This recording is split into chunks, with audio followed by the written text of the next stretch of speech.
Welcome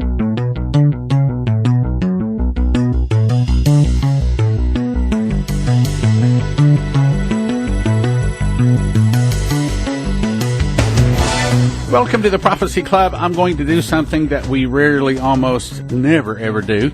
I'm going to play the audio of our last two DVDs, our most recent DVDs. Now, I'm only going to play about half of the audio. Obviously, if I play the whole thing, why buy the cow if you get the milk free? But the point is, I'm going to try to really encourage you. Look, I've said it before, I'll say it again. You can't get all of the information by just listening to radio. You can't do it. Yes, I'm going to encourage you to get my charts. You can download those free. prophecyclub.com in the download section. Excellent, awesome charts. As a matter of fact, as I search around on the internet, there is, in my opinion, my very, very, very humble opinion is I don't think anybody has prophecy charts even remotely close to as good as my charts. So you can download those, but here, at the end of the day, you want to understand Bible prophecy. You want to understand the very, very best of Bible prophecy, and I think it's in my new DVD. Then you got to get it. Yeah, how do I say? I feel like just jumping up and down, hollering and screaming, and saying you got to get it. You got to get it. You got to get it. It's just that good. It really, really is. So here's what we're going to do. I'm going to offer both of our brand new DVDs just here made in the last couple of weeks. As a matter of fact, I think they just finished editing them 2 days ago. Brand new for an amazing offer. Okay, here's the deal. The newest one, 17 Secrets in the Feasts and in the Trumpets. Topics are the coronation of Jesus, the barley and wheat harvest. I promise you don't know this. Secrets in the Feasts and the Trumpets. Feast revelations in the last 7 months. You don't know that either. It's all new revelation, and it ain't been out no place. Excellent, excellent, excellent. Matter of fact, Then Bree just did, I thought, an amazing job in her new DVD called Is Trump Our Patrick Henry? Bree's mother was a descendant of the patriot, Patrick Henry, and she reveals shocking, never-released private family records and bloodlines to give you a true history, how God used Patrick Henry and Donald Trump to save America. Henry, like Trump, was a fantastic orator. Henry could have become our first president. Henry and Trump are both blue-collar populist leaders. Bree is going to show you in this DVD how Patrick Henry was even more the hero than American history led him out to be, even more so than Jefferson, Washington. He instigated the revolution, saved America from the control of the global elite, much like Trump is battling today. Matter of fact, I think the thing that I learned is the most is the same things that we are battling today, the same ruling elite, the same evil Democrats on the wrong side. He was doing the same thing. And Bree was extremely well researched. I'm going to say these are both really, really good DVDs. $30 each, normally gift of $60. However, get them at prophecyclub.com right now. Both of them gift of $45. Yes, it goes for a good cause, but you're going to be very informed. You will really, I promise, you will like both these DVDs. Really good. Prophecyclub.com. Is Trump Our Patrick Henry? And 17 Secrets in the Feasts and the Trumpets. Here, I'll give you a little bit more. 17 Secrets in the 7 Feasts and the 7 Trumpets. You want to understand what's going on? Get those 2 DVDs. All right, here's what we're going to do. I'm going to go on over and start playing part of the audio of the DVD, Is Trump Our Patrick Henry? Dr. Bree Keyton. But the great awakenings are marked by purity, repentance, and being born again. So this was a shocking piece of news. Oh, you must be born again to enter the kingdom of heaven.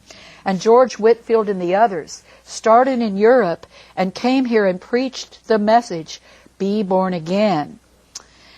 Now, revivalists in Europe and America preached born again, and Sarah, Patrick Henry's mother, joined the Presbyterian congregation. Now, his father was part of the Anglican Church, and his uncle, who was the preacher, preached the Anglican version of the gospel, but it didn't include being born again. And he was raised till he was about 11 in that, but he got a strong message. He learned scriptures and all, but his mother started going to this other church because there was a man named Davies who Patrick Henry insisted throughout his life was the best preacher he ever encountered and the greatest orator he ever heard. And that was the the pastor of the little Presbyterian church there, and it was packed out because George Whitefield came. And we'll get to that in a minute. But Davies is the first pastor, and remember, a great orator, who took his message to the slaves. So he got a lot of the slaves born again, or as they say in the South, born again.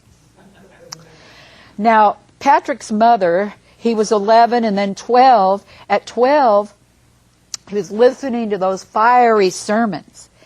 And she made him repeat the biblical texts and memorize those sermons and repeat them all back to him when he was a little boy. So he learned to speak just like a preacher. And it went right into his very soul. And this became the very heart and soul of the man we know as Patrick Henry. All right. George Whitefield came to outdoor services in Britain and America. Tens of thousands came. He was Anglican. He came in 1745. Anglican was the church of King George III, okay, which he forced on the people. We'll get to that in a minute. And he came to Hanover County, which is where Patrick and his whole family lived. And he came to Pastor Henry's church. He bypassed the officials who wished to suppress him and hush him up. Isn't that happening today?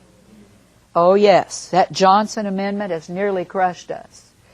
But our president has put a stop to that, hasn't he? So he stayed and he stayed. Whitefield stayed. And he appealed directly to the people and went around the authorities. And revival broke out in Hanover County. And guess what happened? Whitefield took little Patrick under his wing. You see, my family histories that my mother passed on down to me, they're not in any history book. I have it from my own family history. Whitefield took him under his wing and taught Patrick Henry and poured his life into him. When he was not up preaching, he was helping little Patrick. And Patrick, he poured his passion and power of revival of Whitefield into little Patrick Henry. Isn't this awesome? And he shaped Patrick Henry's speaking style. Now, when Patrick got older and he got married, in his office in his home, he spent 1 hour of prayer at sunset, and he also spent an hour studying the Bible and praying in the morning. So he was full of the glory and the Holy Spirit and the born-again presence of the living God. Patrick Henry was different than the other men of his day, whom we call our founding fathers. He loved his family. He wanted to be with them. He didn't want to do politics. He did all these things to make a living for his 18 children. And so he eschewed public fame, although it came to him, despite himself, because he was chosen of God. And riches, oh, he loved his family far above all of that. Yes, he had to make money. Yes, he had to work his plantations and farms. Yes, he had to oversee it. But he loved his family. He came from poverty to riches by hard work and thrift. It didn't come to him. He was not one of the blue bloods where they just inherited all the money and then laid around spending it. He worked for it. And so he was beloved of the common man. Now Trump, did you know he had continual prayer groups, has them now, in the White House? And they pray for him round the clock, and he attends a number of those meetings. And so there's a whole lot of similarity here. Henry was an avid reader of religious books and pamphlets and personally distributed Christian texts. He printed hundreds of copies of Christian books and Bibles and distributed them at his own expense. Did you guys know this stuff? It's amazing, isn't it? He valued Christian devotion across denominations. He didn't stick with any one. He thought all were valuable. And back in that day, the king only tolerated the Anglican religion. The Great Awakening affected Henry's speaking style. The state persecuted the rights of Christians and religious freedom, and that was because of King George. But Henry fought against this persecution his whole life. He read the Bible incessantly, again and again. And he said these words, "This book, the Bible is worth all the books that were ever printed. Is he right?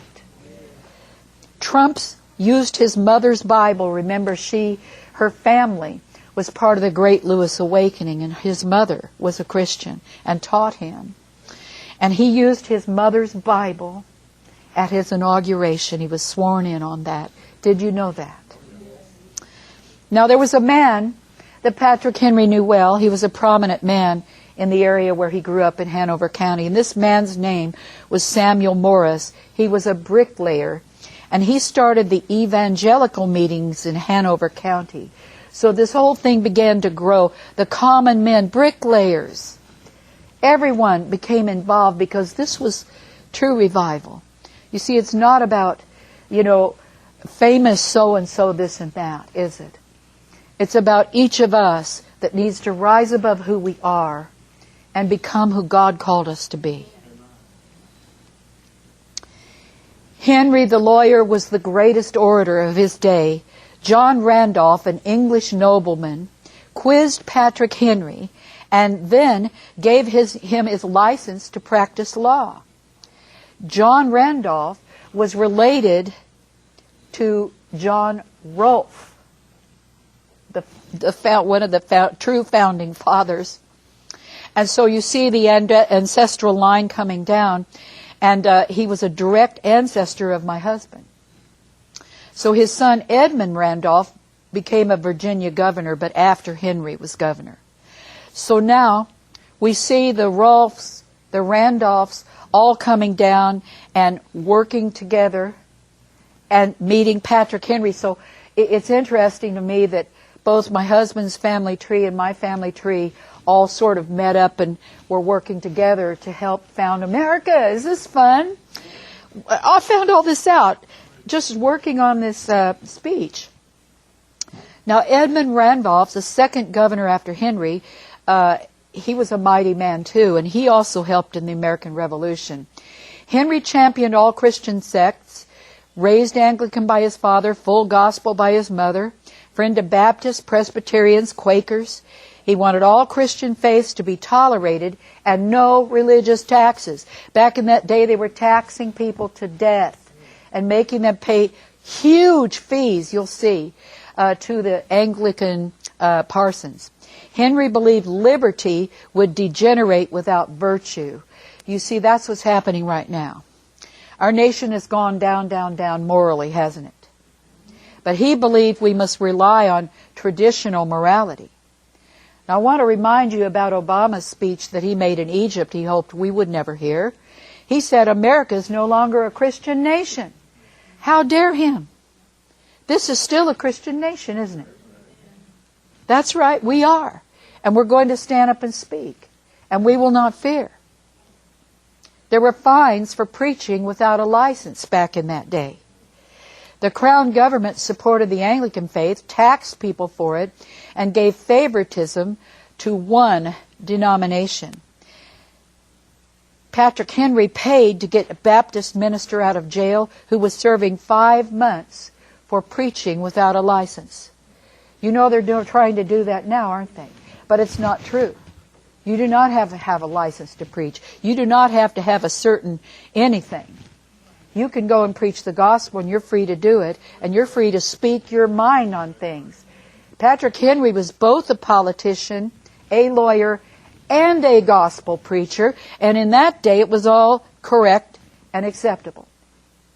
In fact, you really couldn't be a politician in that day unless you proclaimed Jesus Christ as your Lord. Preachers were killed or jailed for preaching the truth back then, because the Anglican faith suppressed the truth and only spoke what the king approved. You know, down in Houston, Texas, it's been a couple years ago. Anybody remember? The mayor there tried to force the preachers to present their sermons in advance so she could approve them. Well, some idiots did that. But the rest banded together and said, no way, Jose.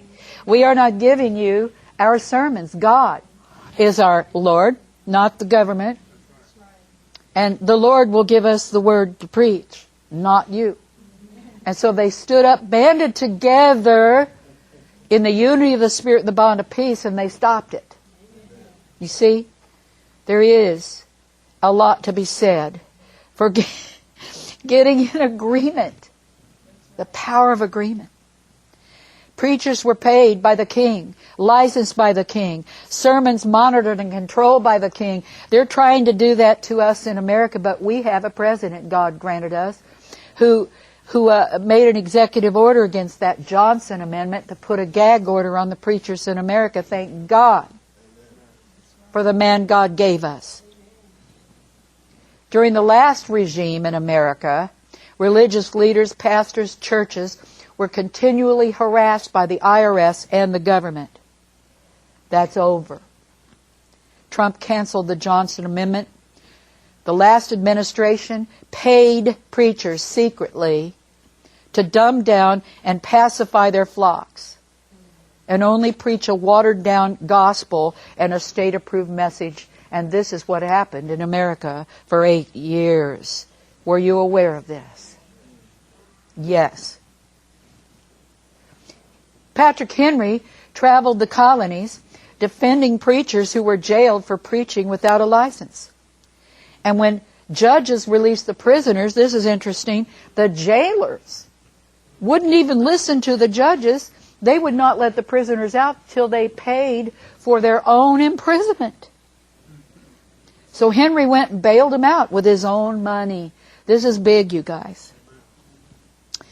Patrick Henry, a populist in the midst of traditionalist political and religious era. He put his money where his mouth is. Trump, interesting, paid for his own campaign. Why? So nobody could tell him what to say and do. Amen? The Parsons Cause. Now this was one of the big deals. In 1763, poor farmers were made bankrupt. They lost their farms, and they were forced by the king to pay Anglican parsons 16,000 pounds of tobacco each. Tobacco prices would boom and bust. You know a little bit about that in Texas with the oil, boom and bust, right? Well, back then it was the same with all the crops. Yet they were forced, even if it meant they lost their farm and lost their food, to pay the parsons this money. Now this is just wrong. Who agrees with that? Young Henry was 27. He had just got his license, and the first case he ever tried was the Parsons Cause. It made him world famous and made the king, he was made on the king's hit list from this. No one in America, hear this, had ever stood up to the king. And in a lot of ways we could say Trump is the first to really ever stand up against the deep state, isn't he? He's the first to really stand and speak out. I don't know how he's standing at all after all the constant persecution. Do you? I'm amazed. I believe it's the prayers of the saints that are keeping him going. And please don't stop. This man needs our prayer. Parsons were demanding more and more money from the parish. And when Henry, there's a picture of him, a depiction of him standing up in court and pleading this case. And when he pleaded against the Parsons Cause, they all stood up, the Parsons, and shouted, treason, treason, treason, against Patrick Henry. What have they done to Trump?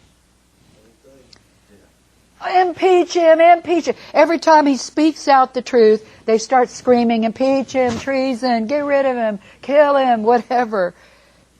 Henry spoke against the king in the Parsons Cause, and it was his big debut on the political stage. He was just a baby lawyer at this time, but what a powerful preacher he was.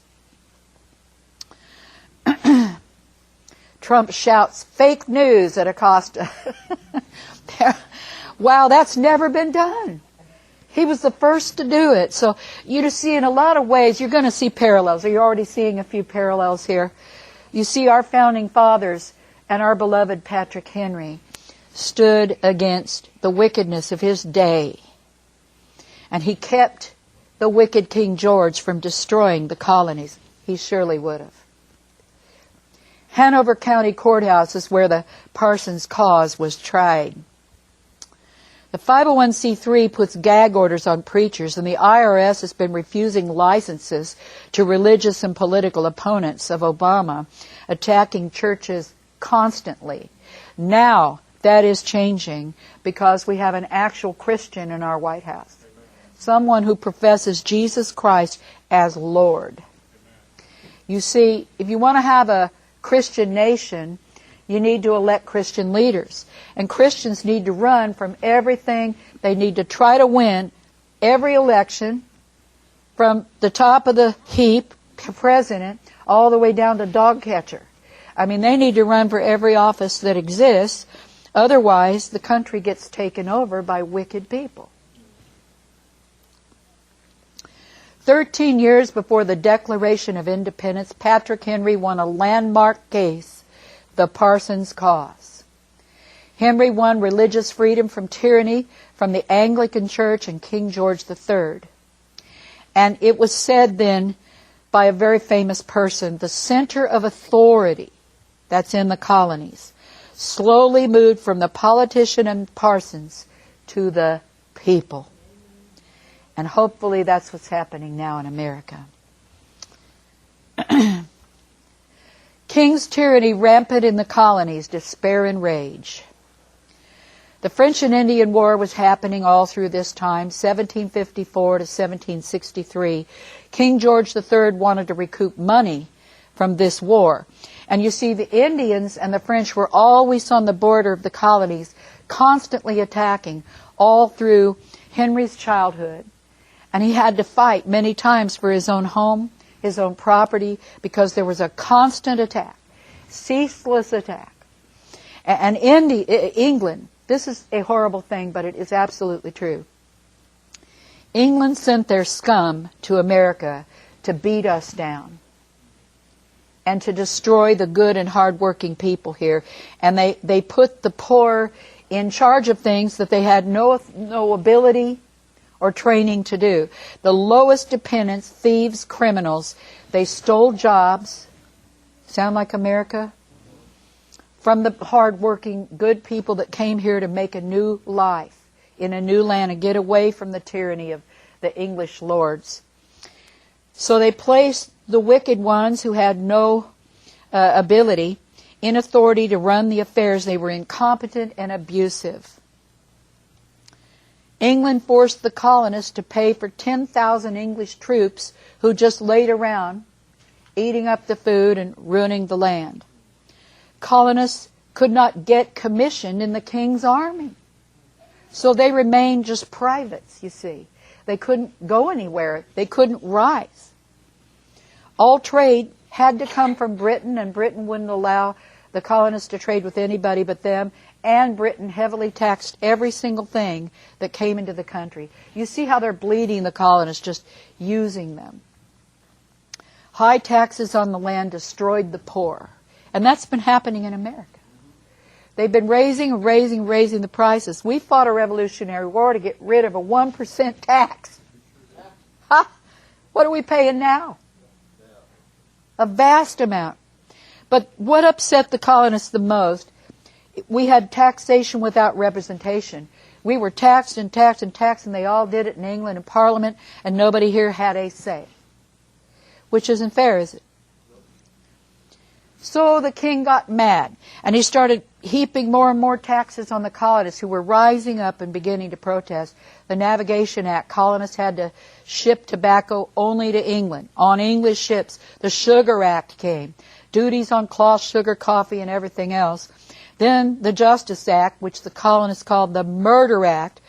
They removed soldiers acting for the crown who would murder colonists, steal from colonists, and try them in an English court, instead of here where they did the bad things, and of course they'd get off. Then came the Intolerable Act, 1774. It reduced the power of locally elected officials and put royal officials in charge.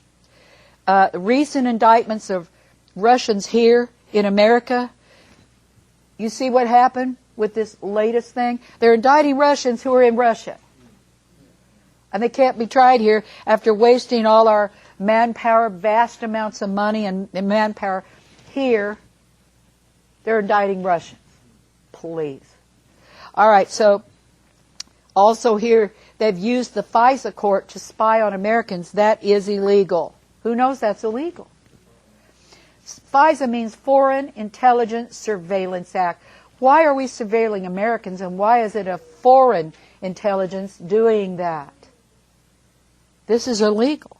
So they have to concoct ways to do it, to circumvent our laws. Then the king put the Quartering Act. This is awful.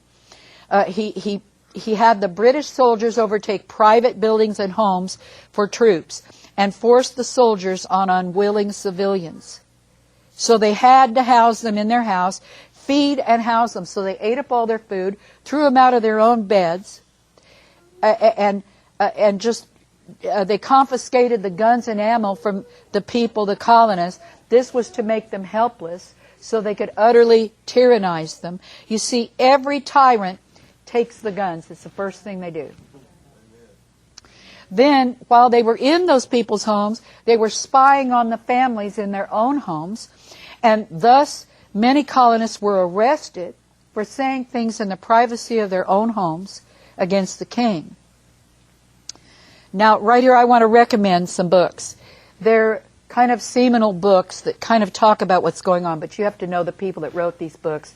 Well, I'm going to have to break in right there, but I do encourage you to get these 2 DVDs. First one, my newest one, my latest one, only 2 weeks old, 17 Secrets in the Feasts and the Trumpets. Topics are the coronation of Jesus, the barley and wheat harvest, that's real important, secrets in the feasts and the trumpets, feast revelations in the last 7 months, very, very good. The last 3 New Testament and best 3 Old Testament verses on the rapture. 17 secrets in the feasts and in the trumpets. Also, from Dr. Bree Keyton, Is Trump Our Patrick Henry? Bree's mother was a descendant of the patriot Patrick Henry. Now, I think what you're going to really get from this, it's going to help you to see the plans of the enemy from the perspective of looking through the vision of history through Patrick Henry right on down to Trump, and you're going to say, oh my goodness, he was battling the same things that we're battling today. That's right, still working for world government, still working for a global elite. It's amazing, so many things. Believe me, you're gonna love both these DVDs, both of them. Valued at $60, prophecyclub.com, both for a gift of $45. 17 secrets in the feasts and the trumps, and Is Trump Our Patrick Henry? Valued at $60, gift of $45, prophecyclub.com. Thank you for listening. Thank you for your prayers, and thank you for your gifts of support. God bless. Now from the Prophecy Club, some exciting opportunities for you.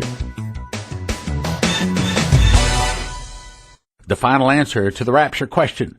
Definitive proof that America is in Revelation. 7 signs to spot the Antichrist early. The surprising final plague on earth. And kings and priests. What's the third woe? Who are the nations? Are all the saints kings and priests, or some kings, some priests? Both DVDs gift of $40 at prophecyclub.com. The Watchman's Trumpet will allow you to gift free coupons to friends to watch Prophecy Club DVDs online. They get saved, and it counts toward your book of works because it was done in cooperation with the Prophecy Club. When you donate for Watchman's Trumpet, end your gift in a 7, and we'll give you 20% extra viewing credits for helping create the program. The cost to write the program ranges from $70,000 to $150,000 from 2 to 6 months to write. Once Watchman's Trumpet is online, you can set up your account for $1 and get 4 credits, or you may choose a larger block of credits. You can immediately begin to watch any Prophecy Club DVD or send out free gift coupons to others. Send your best gift to prophecyclub.com now to help us write the program. Make the last digit of your donation a 7, and we'll give you 20% extra viewing credits in the new Watchman's Trumpet program when it comes online. At prophecyclub.com, prophecyclub.com, Watchman's Trumpet.